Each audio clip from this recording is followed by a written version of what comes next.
Hi, I hope you people are doing well. So, this content can be really helpful for MSc students who are currently doing their MSc, as well as people who are applying for the PhD program.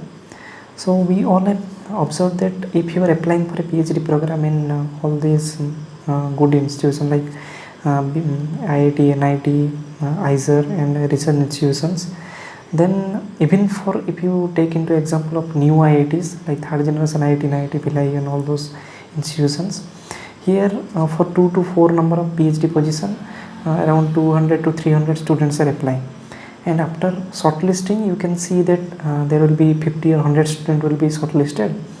Then in those people will have a nearly similar GATE score, and all other qualification will be roughly similar. So then in that case it is really tough to getting selected for 2 to 4 number of position.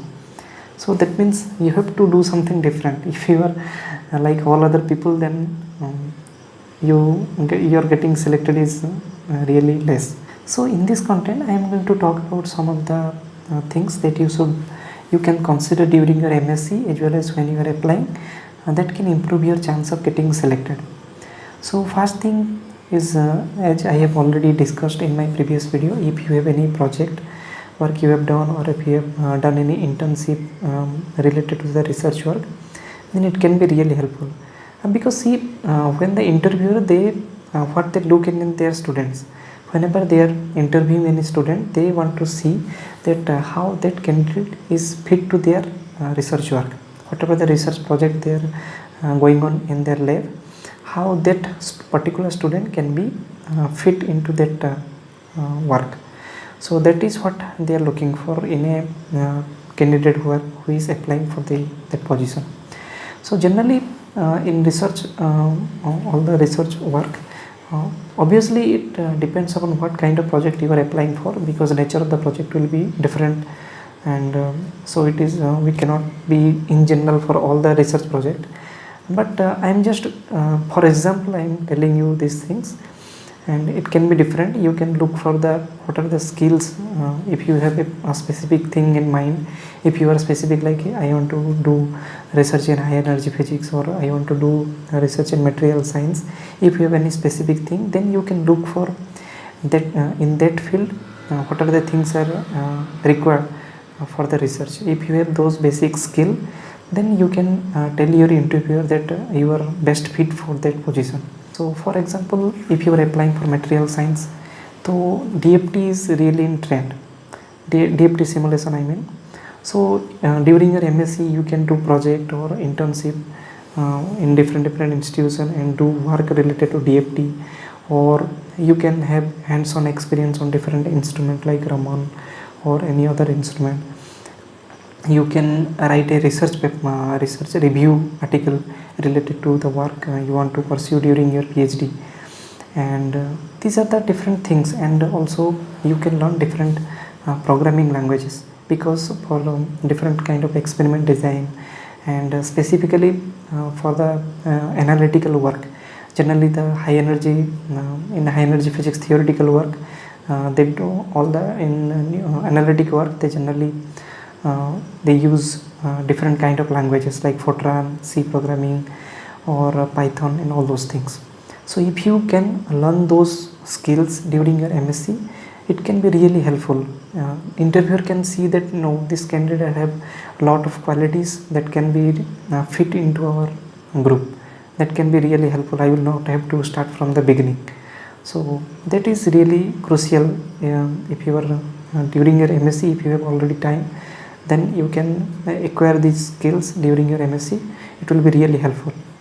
And another thing is like this skill you can learn from YouTube also.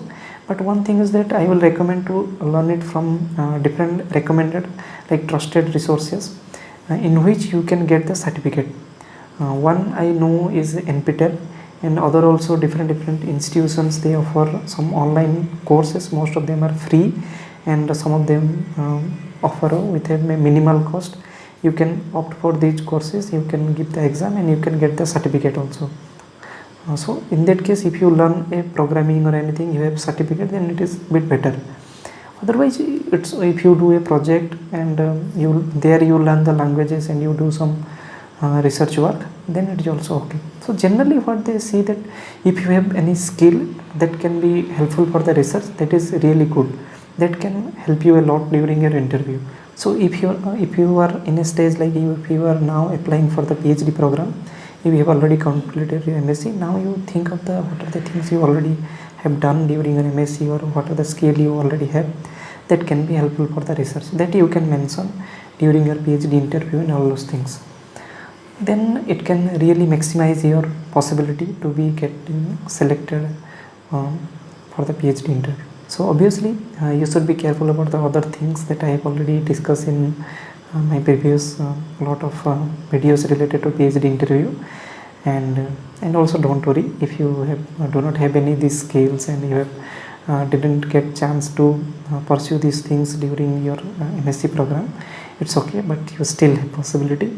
Don't be sad like if you are 250 or 300 students are applying and there is only 2 position PhD position, then still it's perfectly fine, because there will be lot of randomness, and during PhD interview you don't know who will get selected, so you might be the best fit for that particular PhD position.